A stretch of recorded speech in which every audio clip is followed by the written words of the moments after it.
everyone, and welcome to Indie Business Radio. I'm your host, Donna Maria, and this is the one show where we empower you to enjoy your life, build your business, and have your way. I'm excited to be here with you today on Monday, August the 27th, as we round out the summer. Today's show is sponsored by Essential Labs. If you have a bath and body products line, why do all the work yourself? Essential Labs will manufacture your products under your label, so you have the time you need to market your products and expand your brand. Essential Labs, professional, reliable, yours. Visit EssentialLabs.com today to find out more. Well, the more I work with business owners all across the country, the more I meet men and women who have a keen desire to be in business together. A lot of times they have kids or they just have mutual interests, and they want to work together in a way that brings home the bacon, but which also allows them to spend more time together as a couple and also be at home and more available to their children than ever before. And for anybody out there who's interested in transitioning into that lifestyle, we have got some great show guests for you today, people who've been there, done that, and are in the trenches making it work. I'm calling this show Beauty, Business, and Blood, because it's all about the beauty business and two people who are related in the family and keeping the business there as well. Today I'm excited to have Bill and Debbie Brink. They are out of Ohio, and they are the owners of Pure Enchantment. They make spa-quality bath and body products, including these wonderful lotion bars, which they're going to tell us about on the show today. And they're going to share a little bit about their story and give you some tools that you can use to start a business in the family and keep it there. Bill and Debbie Brink, welcome to Indie Business Radio. Thank you, Donna. Thanks, Donna. It's wonderful to have you guys. Now, I just have to start this show by sharing with all of my listeners how challenging it was to get you guys to come on this show. I am so happy to have you here. I think it's been months and months since I've been asking.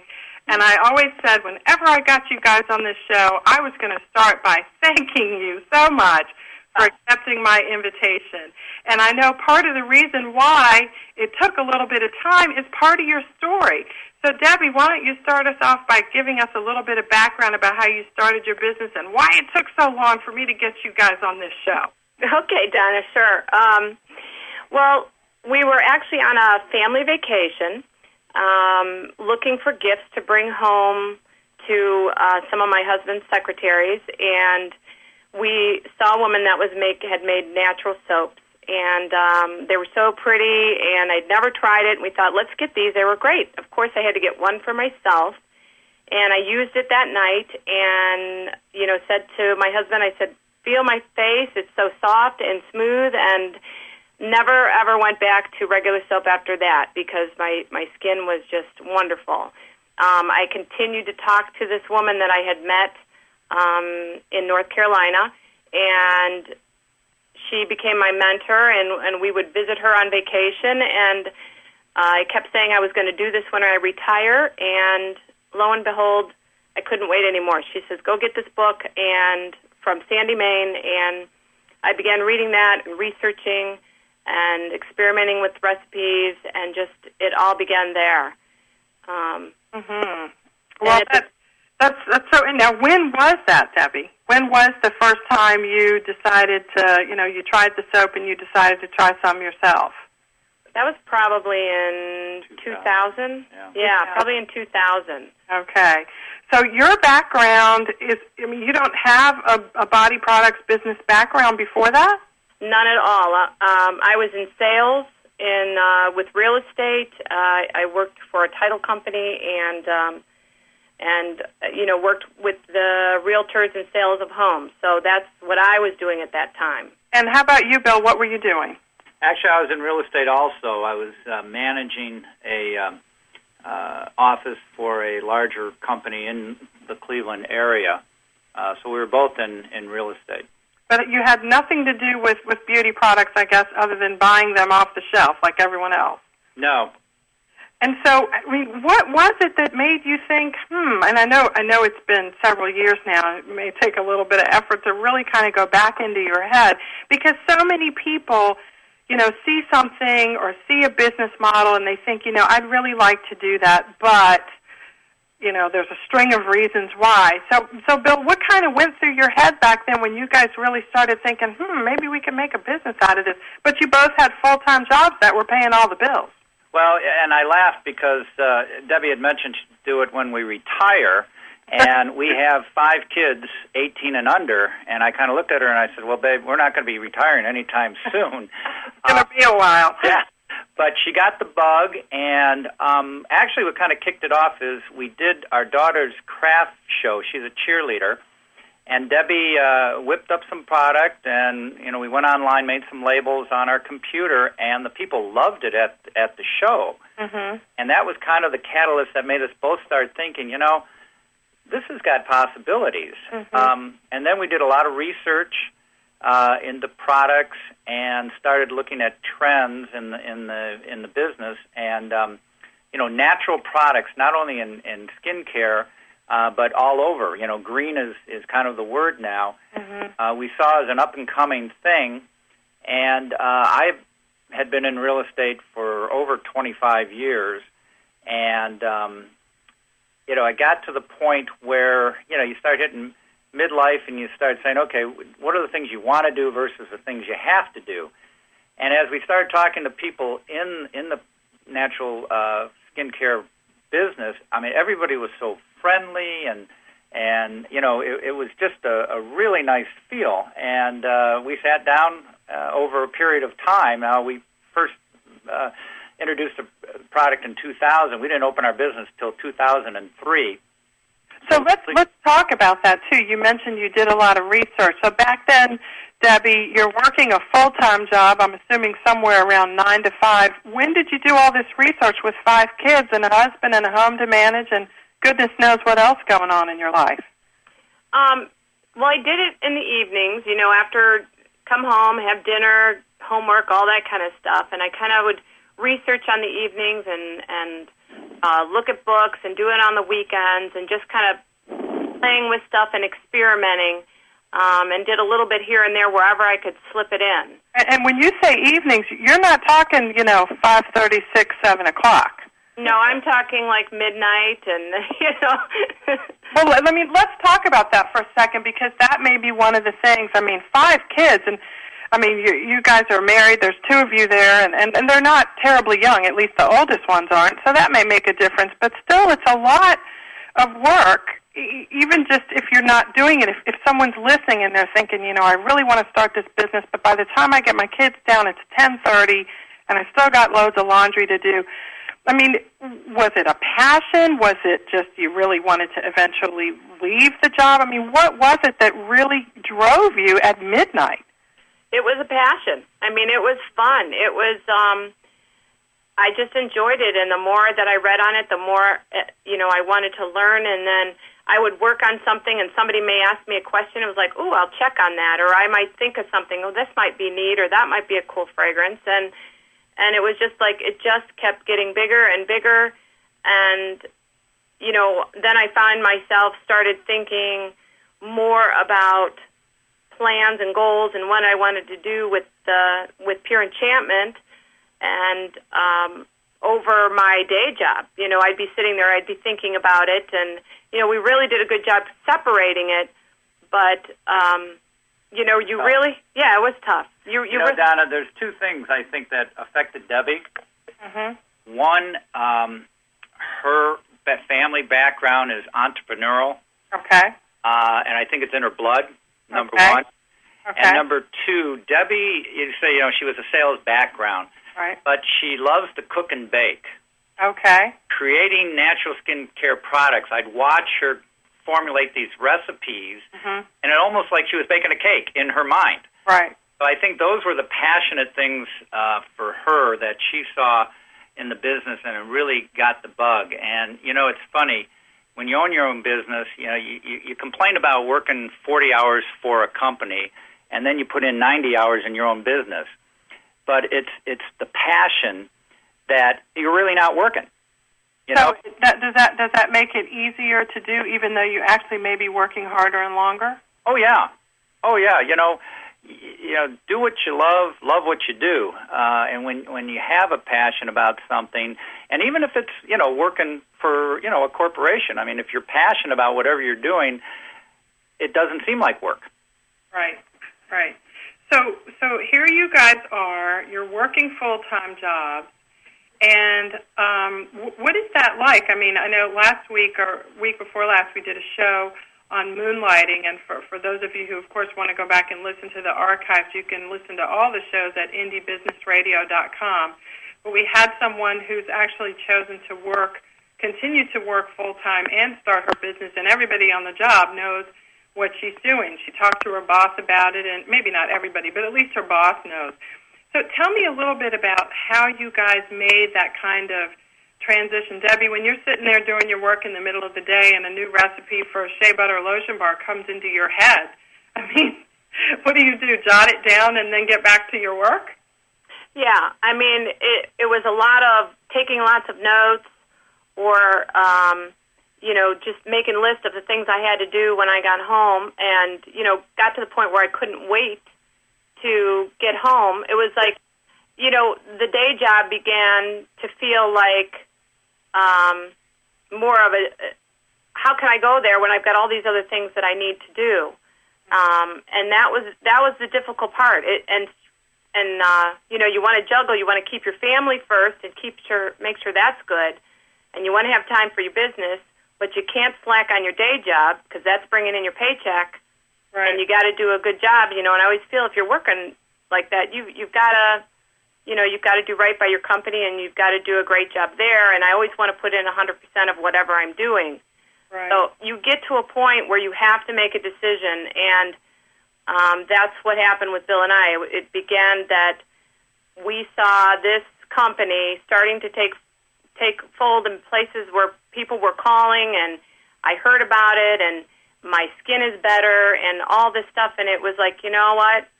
We're getting all these signs that this is taking first place, and we had to make the decision of it. We're going to either take a jump and make the leap and do it now, or sit back, continue with our day jobs, and look back and say we should have done it.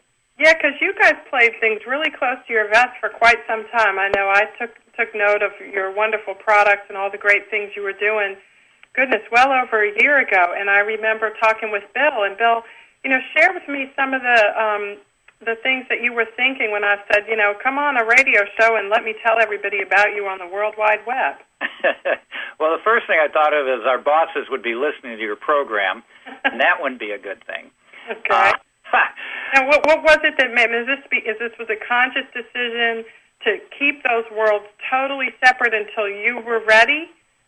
Yeah, and it was difficult. The first thing that was, I think, helpful is both of our jobs had flexibility to it. We weren't tied to a desk from 9 to 5, and I think if you're tied to a desk, and listeners out there who have, kind of inflexibility where they're not allowed to make phone calls and that sort of thing, that would be really difficult. Mm-hmm. But fortunately, both ours allowed us, flexibility. I mean, my job, sometimes I had to work at night, so I could take time off during the day and kind of use, flex time, right, type of a thing. So that, I think, made it helpful. Mm-hmm. And also it's made it helpful in doing our own business because, if I had been like, say an engineer that has a very, precise job, mm-hmm. the flexibility of owning your own business, I think, would be a tough transition. So that was the first thing. But, the decision was, like Deb said, we felt that, first of all, these companies are paying us and we owe them our time, so we kept things very separate. Sure. When I would make sales calls, I would forgo my lunch and maybe take my lunch hour to make a sales call, mm-hmm. or, an evening or a weekend. Mm-hmm. Mm-hmm. Do that, and, we were up making product at midnight, 1 o'clock in the morning, getting up at 5, 6 o'clock in the morning before work to pack orders to go, so it was very tough. And then again, you got basketball, football, cheerleading, soccer, choir, all the things for the kids. So right. So you guys found this new passion in 2000. You started selling products in 2002, I think Debbie said that's when you started the company formally? 2003. 2003. And then tell me when you both transitioned out of your full-time job? I transitioned in August of '06, and Debbie was March of '07.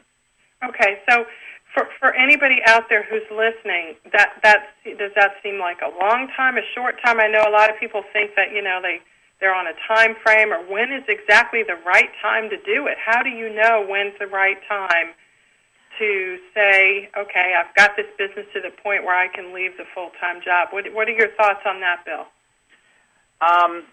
I think it's a feeling, and you just kind of I guess pray about it and look for messages, and we got plenty of them, and like people buying your product, like people buying our product. Good message, right? Testimonials, some very high-end, high-quality spas wanting our product, and just, our soap, we got so many reviews from people who have eczema and psoriasis that love the product that we said, you know what, not only is this, a business, but it's also helping people, which was nice. But I think, you get to a point, you can never leave, like, let's say you're making $50,000 in your day job. You can't wait till your business is making $50,000 to transition. Why not? Well, one, you have that 40 hours or whatever time you're committing to your full-time job, so you kind of have to project that, okay, if I didn't have my full-time job and I had that extra 40 or 50 hours, obviously you could put that time to your business to make additional monies. Mm-hmm. So you kind of have to get to a point where you can project, okay, if I can focus on my business full-time, what would I be able to make? And do it that way. And, and also personally, like Debbie gives 100% to everything, and when she felt like she wasn't giving 100% to her full-time job anymore, it was uncomfortable for her. Mm-hmm, mm-hmm. So, Debbie, did it help that Bill went first? It did. Because we talked long about that and who should go first, because I was making the product and he was selling the product. Mm-hmm. The huge decision is, all right, who makes the jump? Because you've got to have one. You can't have one without the other. But we made the decision with him first because you got to have the sales before you have the product. Mm-hmm. So getting him out there to pick up new accounts and getting more and dealing with the just everyday stuff of going to the printers, making sure the labels were good. In the midst of all this, we went through a major change of our logo and layout of our labels, so we had a whole new label redesign, and Bill had the time to go and make sure that everything was being done at that point. I have to say it was really hard because as he's here working on the business and I'm going off to work, it was a bummer because I wanted to stay right here with them and do it too. She was crabby a few days. I was crabby. Oh my goodness! Well, it's interesting that you said, Debbie, that you make the products and Bill sells them. It sounds like it's a really natural division of responsibilities for you. Is that the case? It pretty much is. There are certainly times where I'll get on the phone and talk to someone, or we just did a big show in New York, and we were both there, so we were both selling. With both of us having sales as our background. But I have to say, I really enjoy being there making the product and being kind of by myself, and it's a nice quiet time to work on what I'm doing, and then he's out making the sales. So that's wonderful. I wouldn't change that. And Donna, as a kind of an advice to couples that are out there thinking about that, we sat down and kind of did the division of labor. We looked at, as we were doing it part-time, what we kind of gravitated to. Mm-hmm. Like, for instance, I not only handle the sales, but I do packaging and shipping. And when it came down to space, as far as, okay, Debbie said, well, I need a new space to make soap. I took responsibility for setting that up. And Debbie, does the manufacturing. She's excellent at marketing. So she, when we need like a flyer or a postcard, that's a thing she really enjoys. And then the accounting part of it. So we sat down and said, look, this is what you gravitated to. This is what I gravitated to. Now let's formally say, okay, this is what you're going to be responsible for. This is what I'm going to be responsible for. And that helped a lot to organizationally set up our business and the responsibilities. So do you think that that's really important for, like, what about people who, maybe a couple whose talents and gifts don't necessarily fall down real distinct, obvious lines like yours does? Do you recommend that they still sit down and, try and chart out who's responsible for what? Yeah, because, one, you're going to waste time duplicating stuff, and the other thing is you probably get into arguments because, well, I'm doing that. No, I'm doing that, ultimately, I tell Debbie, when she shows me a postcard and she says, what do you think? I said, it looks good and, this and that, but you ultimately, that's your expertise, and the final word is hers on that. Right. So I guess you probably avoid a lot of conflict that way.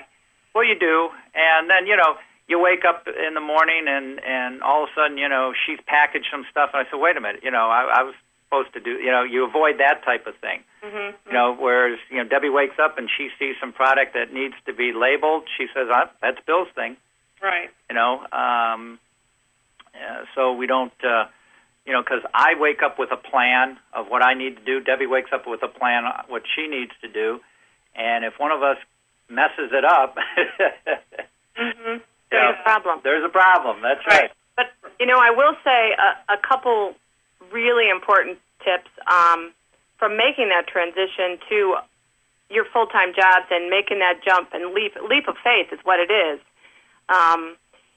Basically, when you do that, you have to sit down. We actually have a meeting. As silly as it sounds, it might be over dinner, but we're saying, you know what, we're going to have our weekly meeting, and we plan out what's coming up in the next month, what shows we're doing, what spas we're going after, and we make basically a business plan of what's coming up and what we're doing, and then we map out what we're doing for our week.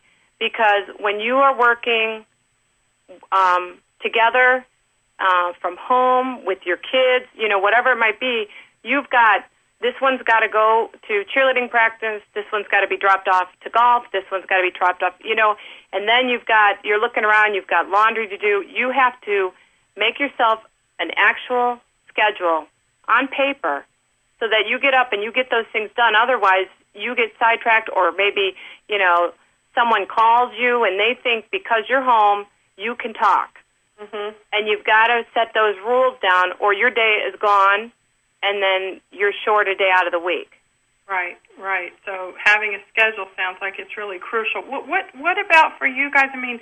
Literally, what is a day like for you? I know they're all different with golf on one day, cheerleading on another, but Debbie, how do you, let me ask it that way, do you find that it's necessary or helpful to keep the business separate from the family when it's all right there in one place? Do you do that? And if so, how? And if not, can you give people some tips on how to consider how to divide all this stuff up? Well, the kids have all been really great, and they know what's going on, and they've actually helped us. My daughter has worked through the summer with the business. She does packaging and works on things that we need done a little bit every day, and so they know. And we does she earn a salary? Yes, she does. That's great. And how old is she? She's 15. So this is another option in terms of employment for the young kids in your household that some other people, maybe whose parents don't have a family business, don't have this as an option. Right, and it's also nice because then it eliminates the I need money for the movies. Right, and so go package some more products and you'll get them. Right, and she earns it. And, at 15, it's really hard to find, regular employment because she's old enough, but, most places want you to be 16 or so. So that worked out really well. And we also have separate areas of our house that we have for the business. We're fortunate enough to have a first-floor office, and all our business is in there. The kids are not allowed in there to use the computer or the desk or anything. And then we have a designated area in our basement that is solely the product area, so that helps out a lot, because, if it was on your dining room table or your kitchen table and you got to keep moving it, I think that would be difficult. Well, and and in reality, of course, that's how most people start off. So, so you guys obviously transitioned from that over a period of time, right? Exactly. And so, do you find that when you do, the day is over, the business day is over, you've had dinner, the kids are in bed or off doing whatever it is that they do, and it's time to rest and spend some time together, you're getting a glass of wine out, maybe some cheese and grapes, and then do you find yourselves going, I read about this new essential oil today? You know what, we do, and it's so funny, we were in the similar, the real estate business, and our kids always joked at dinner time because we always talked real estate. Okay. And now they joke because it's like you're just all talking natural skincare products at dinner. And again, it's the passion. I think the one thing that we did come to agreement on is that we don't talk about anything after 11 o'clock. Okay. Because we're both tired, and the fuse is a little shorter, and you start trying to hammer something out. It's just you're just not thinking clearly. So we kind of cut any business discussions off at 11 because we're just tired. That's such a good tip, because of course it may be 11 for some people, it may be midnight for others, but what you've just described is the fact that you guys have basically hammered out a way to make it work for you, your personalities, your background, and all of those kinds of personal things that come into play. Yeah. And just so the listeners know, I get cranky also. Okay. See, now I bet all those wives out there are real surprised about that. But, so she'll ask me something at 11:30, and I'll be like, and I'll just now all you have to say is, "Dear, it's after 11." Right. Let's talk about it tomorrow, because we can't make a decision. Right. We can't make a decision now; it's too late. But I will say, you know what? Even though it's after dinner and the kids are doing something, because it is the passion and because it's what we eat, drink, and sleep, we find ourselves going back, and I might go to the computer and do billing, or Bill might go down and do packaging. It doesn't stop. It continues all the time, and sometimes, we're still up late at night. But what you have to remember, and we try to remind ourselves and tell each other, is you do have to take time. And you do have to take a moment where you might take that glass of wine and go sit out on the patio and just relax and, soak it all in, and or go have dinner with friends, or do something where you take a break, because it will get to a point where you're just like, I need to just have a moment. Right. And certainly that's the case. And the advantage is, working at home together is I'll, she'll be working, I'll be working, I'll say, hey, I'll go make some ham sandwiches. Let's go out on the patio and, take a half hour or 45 minutes and just sit and relax. Right. And that's, spending time together. Right. And that's, of course, always necessary. I'd like you guys to comment on this. Of course, in the media today, there's a lot being written and talked about in terms of work-life, family balance. And in general terms, it comes up in the context of doing things like, keeping a balance between work and family, and keeping work and family separate so you're not toting your laptop around everywhere you go on the family vacation or whatever. What have you guys found as people who are both married and, co-partners in a business? What have you found in terms of that? I mean, it sounds like you guys are doing, there's such an interconnection between all of it that there really isn't any separation. Is that the case? And if so, is that okay with you? Well, I have to say, and I'm so thankful that Bill, and I both feel the same about this. Our kids are always first. I mean, if there is a football game or there is a baseball game, we're there.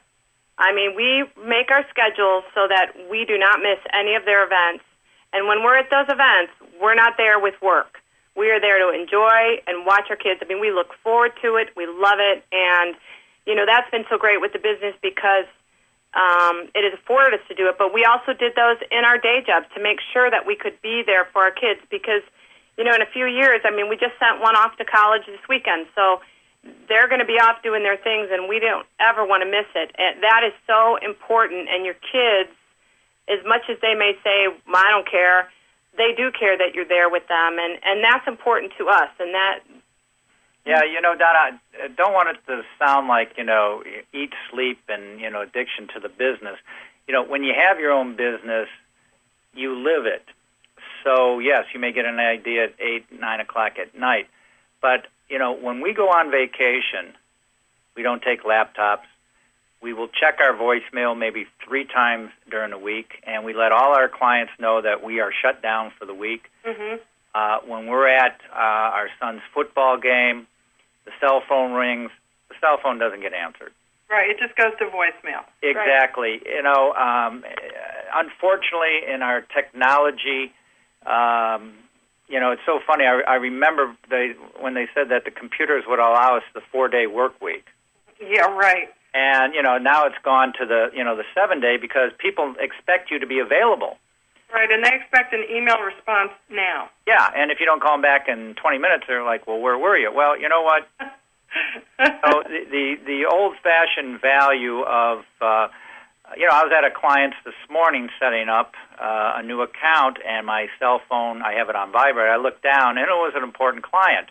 Mm-hmm. And my first tendency was, maybe I should take this call. I said, nope.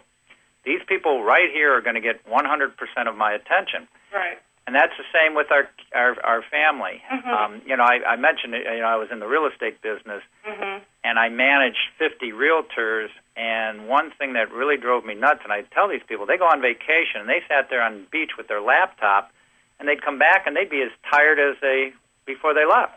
Well, and that experience probably served you well because I recently was in the market for a home, and I think we drove our real estate agent nuts. Right.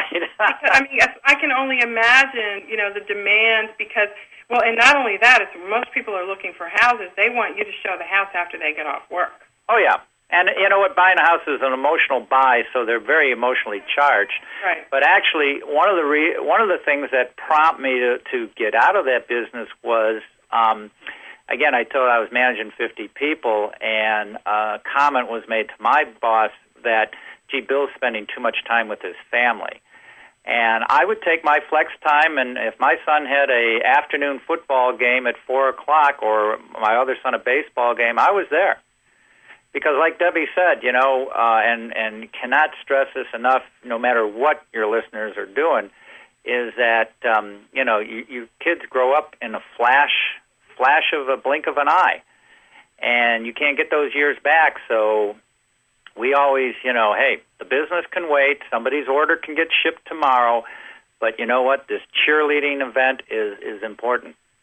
So you guys, there's a lot about that in the media today, too. I was reading an article the other day about how bosses manage employees who have children and employees who don't. And sometimes the ones who don't have kids or have family, in a traditional sense, they feel like they have, more responsibilities, or ultimately the lion's share of the work falls on them because so-and-so is always at cheerleading practice or whatever. Do you guys find that being in business for yourselves helps you manage those kinds of things? Because, for example, if you know the cheerleading event is on Thursday, then maybe you'll stay up a little later the few days before that at night to get work done that you would otherwise do on that Thursday. Yeah, that's exactly what happens. I mean, we can plan our week and we can plan, we get the schedules for the kids, we map everything out when everything is, and we know what we have to have done and what's coming up so that we can do it. And we know, too, that, if we're going to go to this event or something, practice calls, we know that we can stay up late and we can do it. We can finish it or work around the schedule. So that's a wonderful thing. Yeah, flexibility. Right. And it sounds like I've been kind of taking notes from your tips here. flexibility, sounds like organization, family first, and planning your exit from your traditional job and not just jumping ship because you're sick of it. Right. Or because you have this huge passion. Right. And, you know, the last thing is there's never a good time. Talk about, what do you mean by that? Well, you can always come up with, I can't because, my son's going to go to college, and I really should stay in this job, and because I have that paycheck and the benefits and everything, and I can do it in a couple of months, or I can do it this, we, had money put aside to do this, because obviously when you start a business, you don't draw a paycheck, and it's like Debbie said, we probably have one of the most expensive hobbies of any of our friends, So it's kind of like I use the metaphor that there's two people on the side of a quarry, and they look down and they say, I wonder how deep the water is. Mm-hmm. And the one says, as they're jumping, I'll let you know when I get to the bottom. Right. Sometimes it all feels right, but there's always something that may be in the way, and you just got to one day say, you know what, I'm jumping.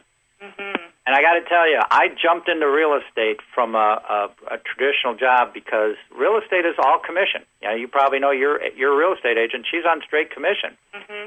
So I left a job where I got a regular check and jumped into a straight commission job. Mm-hmm. And it was scary because you got mortgages, you got car payments, and you know what? It works out. Mm-hmm. You got to have the faith, you got to have the belief, and you have the drive. And the thing that's nice now for me is I was managing 40, 50 people. I had to worry about them every morning. Right. Now I get up and I worry about one person. Right. And that's me, Now, how old are your other kids? One went off to college and the other four are how old? 18 on Friday, 15, 14, and 10. 4 boys and a girl. Okay, wow. So it definitely is a full house at the Brinks home. That's right.